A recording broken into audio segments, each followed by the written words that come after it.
So what's the best way to add decisions to your scenario-based e-learning modules? Decision points can make or break your scenarios. If they're too easy, you insult people's intelligence. If they're too hard, people get frustrated. And if your decisions aren't meaningful, your e-learning scenario could fall into the pit of irrelevant training. In this video, I'll share 3 instructional design tips that will help you craft good scenario decision points. We'll look at another Star Wars example to see how this works. And be sure to watch through to the end of this video when I'll reveal a bonus tip that will make your decisions even stronger. Hi there, it's Kimberly Goh bringing you tips and tools to take interactive video to the next level. Let's get started. Tip number 1 is to align decisions with the business goal. If you're familiar with action mapping, you know the first step is to identify the main business goal. Note, this isn't a training goal like increase the number of people who complete this course by 25%.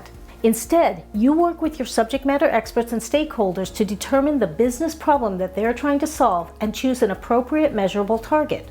For example, in Star Wars: A New Hope, the target goal is to destroy the Death Star.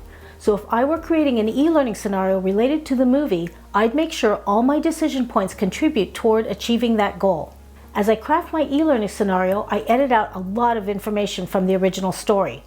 I might even have to cut a few of the SME's favorite subplots, otherwise our scenario would end up being over 2 hours long. We only include the decisions that have the greatest impact on the goal, and we leave the rest for a future story. Tip number 2 is make decisions meaningful. Let's look at that climactic scene at the end of the final Star Wars battle. Luke Skywalker has trained hard to become a Jedi Knight, and he has learned how to use the Force.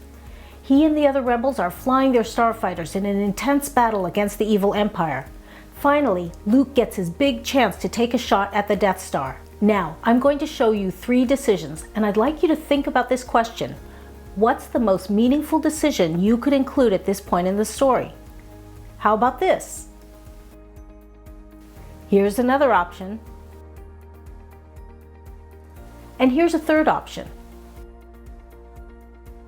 This first option wants you to define the Force, which is more of an academic exercise instead of a meaningful decision. These kinds of knowledge checks are very common in traditional e-learning.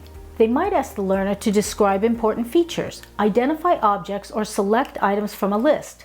But really, it's just testing how well someone can regurgitate information they've stored in short-term memory. None of these are actual activities that a person would do in their daily routine on the job. The second option is a drag-and-drop activity. On the surface, this might seem meaningful because having the learner click their mouse and drag an object across the screen seems interactive, but you need to look beneath the surface.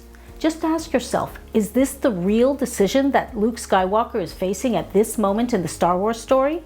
The third option is the most meaningful because this is what's really going on inside of Luke's head.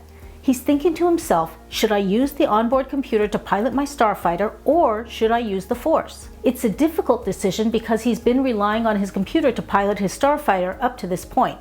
Plus, he's never done this before.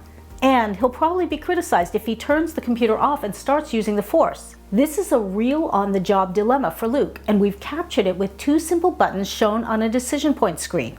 This is just one example, and it's been vastly oversimplified to work with the Star Wars movie. But in general, meaningful decisions are similar to real-life on-the-job decisions, and they determine what happens next in the story.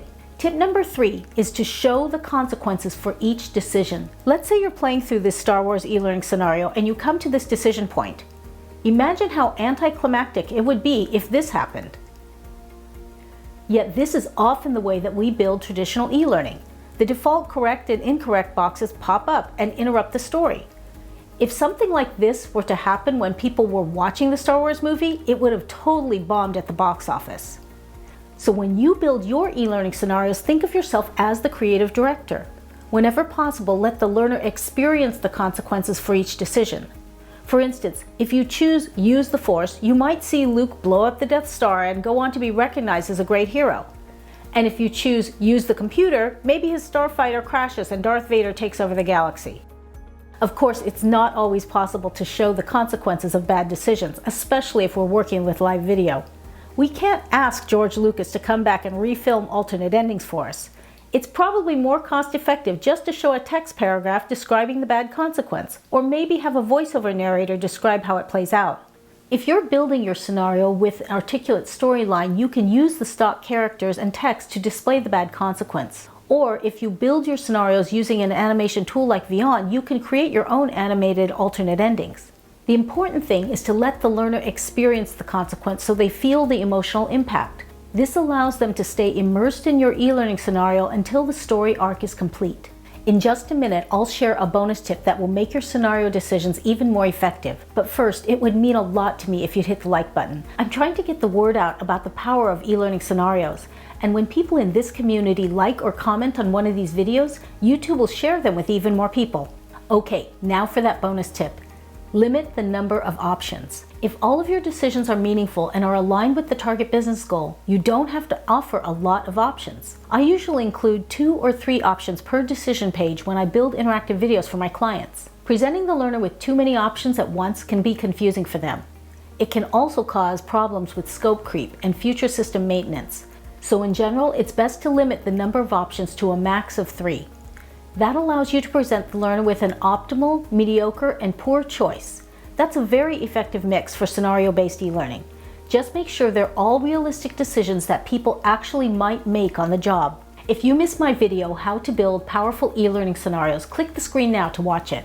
I'll add even more videos to this Instructional Design Tip series in the future, and those videos will appear here soon. Click the screen right now to watch this next video, coming right up.